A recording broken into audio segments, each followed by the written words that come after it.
Diascofoot, le miroir du football de la diaspora congolaise.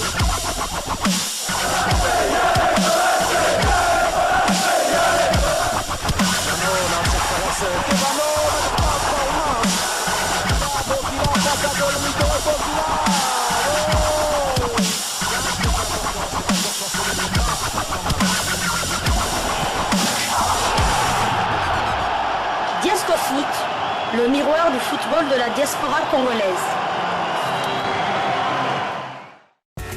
Vous êtes en train de suivre Diascofoot, le miroir du football de la diaspora congolaise, Diascofoot du 15 novembre 2022. Nous allons commencer, une fois n'est pas coutume, par l'Afrique, parce que nous avons une nouvelle importante à vous annoncer. C'est le premier titre de Florent Ibenge Ikwangé avec la formation de Al Hilal Omdurman du Soudan. En effet, cette formation s'est imposée en finale de la Coupe du Soudan. Et donc, cela garantit déjà une place dans les compétitions africaines dès la saison prochaine. Mais nous savons que cette formation de Al Hilal pourra faire mieux, vraiment être champion carrément du Soudan pour vraiment jouer la Champions League. Toujours avec notre coach Ibenge coaché Glody Lilepo, les jeunes Boulaïma aussi, Eugène Boulaïma, l'entraîneur des gardiens.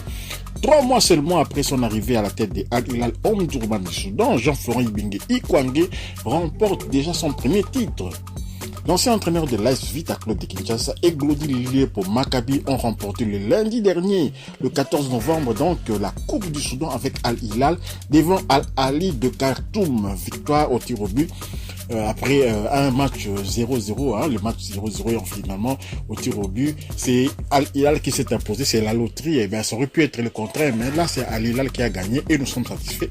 L'ailier congolais Glody Lilepo Maccabi était titularisé à l'entame du match. Lui et ses coéquipiers n'ont pas réussi à scorer durant toute la partie.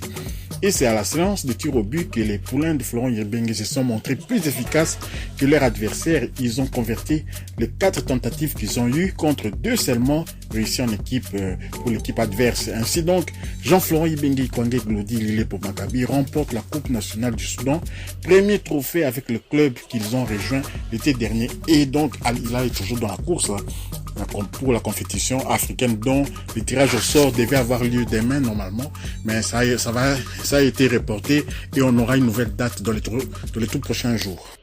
Restons toujours auprès de Jean-Florent Ibenge Ikwangé, mais pas pour parler d'autre chose, pour parler un peu d'une information que nous venons de recevoir. Vous savez que les gens se posaient la question, les Marocains également aussi, pourquoi Jean-Florent Ibenge est parti de la Renaissance sportive de Berkane alors que tout allait bien. Tout allait bien pour il a été champion d'Afrique, il a gagné la Coupe du Trône. Pourquoi il a quitté cette formation? C'est une question que beaucoup de Marocains se posent d'ailleurs, suite justement au fiasco qui vient de se passer avec leur nouveau entraîneur. On connaît un peu plus sur le départ du coach Florent Ibenge de la Renaissance de Berkane grâce à un journaliste sud-africain, Laurence Kohler. Hier, Jean-Florent Ibenge et son équipe, comme je le disais, ont gagné la coupe du Soudan. C'était le premier titre remporté par le club soudanais sous les commandes de Florent Ibenge. En parlant du sujet, c'est alors qu'un de ses abonnés, les abonnés de ces journalistes Kohler, posa la question de savoir pourquoi Florent Ibenge a quitté la Renaissance sportive de Berkane alors que tout allait bien.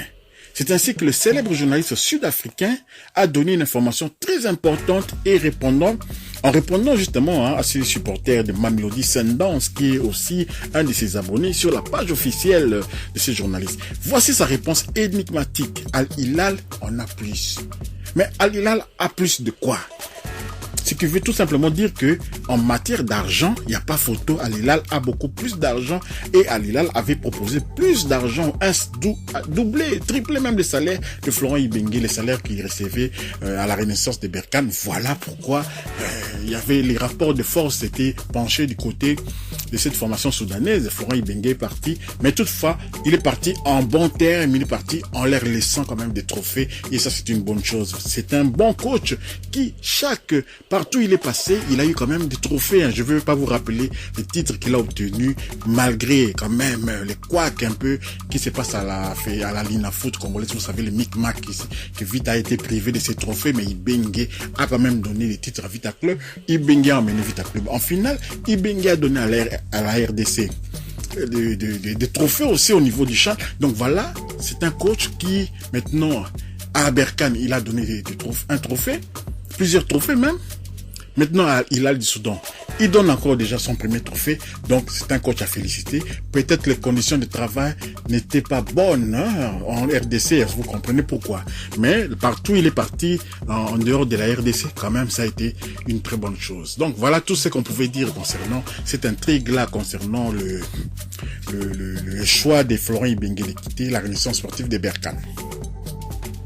Voilà, quittons Florent Ibenge pour aller du côté de Pays-Bas, les Pays-Bas, la première division, pour prendre des nouvelles de Cyril Ngonge qui a été passeur avec la formation de Groningen, qui s'est incliné quand même à domicile sur le score de 2-3 à la maison, donc face à Fortuna Sittard, l'ancien club de Samuel Moutoussamy qui avait été prêté par le FC Nantes dans ces championnats-là, dans ce club de Fort Sittard. Cyril Ngonge a effectué son entrée à la 62e minute de jeu. Il a même délivré une passe décisive à la 90e minute plus 1. Et mais malgré ça, le FC Groningen est 15e du championnat avec 12 points. C'est pas vraiment une très bonne position, mais quand même, Cyril Ngonge, excusez-moi, c'est le fils de Michel Ngonge, l'ancien international buteur des Léopards de la RDC. Voilà un peu tout ce qu'on pouvait dire sur Cyril Ngonge. Toujours aux Pays-Bas, toujours en première division, nous allons prendre des nouvelles de Nani Dimatas. Bon, beaucoup le connaissent le prénom de Landry Dimatas, c'est le même joueur. Il a été buteur avec Nek Nijmegen et ils se sont vraiment amusés au cours de cette partie. Nek Nijmegen s'est imposé lourdement sur le score de 6-1 face au RKC Waalwijk. Nani Dimatas était titulaire, il a participé à la fête en marquant sur penalty à la 38e minute de jeu et puis il a cédé sa place à la 16e minute de la formation de Nek Nijmegen est 9e du championnat avec 17 points. Donc voilà, tout ce qu'on pouvait dire sur Dimata, espérons qu'il va maintenant peut-être commencer à penser à tenter sa chance aussi du côté des Léopards de la RDC parce que ça semble compromis avec la Belgique. Toujours aux Pays-Bas, mais en deuxième division, on va prendre des nouvelles de Limbombe qui a été buteur et qui a permis à son équipe d'arracher les 3 points. Almer City, c'est le club de Limbombe, s'est imposé 2-1 face au FC Dordrecht. Anthony Limbombe, car c'est de lui qu'il s'agit parce qu'il y a Talon Limbombe aussi, son grand frère, et il était titulaire. Il a réalisé un bon match en marquant le but de la victoire à la 86e minute. Almer City monte à la 5e place du championnat avec 26 points. Bravo donc à Anthony Limbombe, ancien joueur du KRC Genk et puis aussi du FC Nantes, si vous vous souvenez bien, il a joué aussi au FC Nantes. Donc voilà, Limbombe Anthony qui est né à Maasmechelen, c'est dans le Limbourg en Belgique. Donc voilà, c'est un joueur qu'on aurait bien voulu voir quand même au sein des Léopards de la RDC, un ailier très rapide, mais un peu l'orgueil, un peu il rêvait aussi les Diables Rouges. Donc voilà, maintenant il se retrouve dans la deuxième division hollandaise. Bonne chance à lui.